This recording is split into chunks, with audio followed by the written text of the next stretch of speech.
തികച്ചും യാദൃച്ഛികമായി ഞാൻ കാണാൻ ഇടവന്ന ഒരു സിനിമയാണ് തുടക്കം എന്ന പേരിലുള്ള സിനിമ.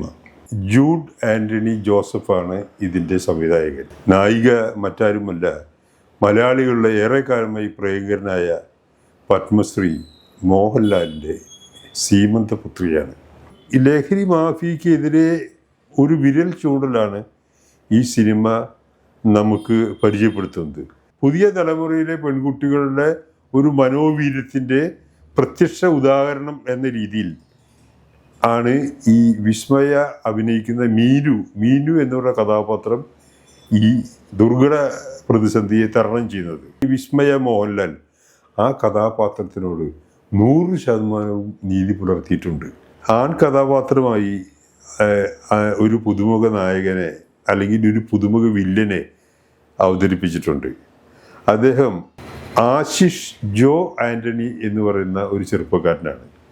ഇതിൻ്റെ നിർമ്മാതാവായ ആൻ്റണി പെരുമ്പാവൂരിൻ്റെ മകൻ കൂടിയായ ഈ വില്ലൻ സകല ആളുകളെയും ഭയപ്പെടുത്തുന്ന രീതിയിലുള്ള ഒരു അഭിനയമാണ് അതിൽ കാഴ്ചവെച്ചത്. ലിനീഷ് നെല്ലിക്കലും അഖിൽ കൃഷ്ണയും സംവിധായകനായ ജൂഡ് ആൻ്റണി ജോസഫും ആണ് തിരക്കഥാകൃത്തുക്കൾ. ജാക്സ് ബിജോയുടെ സംഗീതവും ചമൻ ചാക്കോയുടെ എഡിറ്റിങ്ങും സിനിമയെ വിജയിപ്പിച്ചതിൽ സാധാരണയിൽ കഴിഞ്ഞ സംഭാവനകൾ നൽകിയിട്ടുണ്ട്. ഇതിൻ്റെ ഛായാഗ്രഹണം നിർവഹിച്ചിട്ടുള്ളത് ജോമോൻ ടി ജോണും അഖിൽ ജോർജുമാണ്.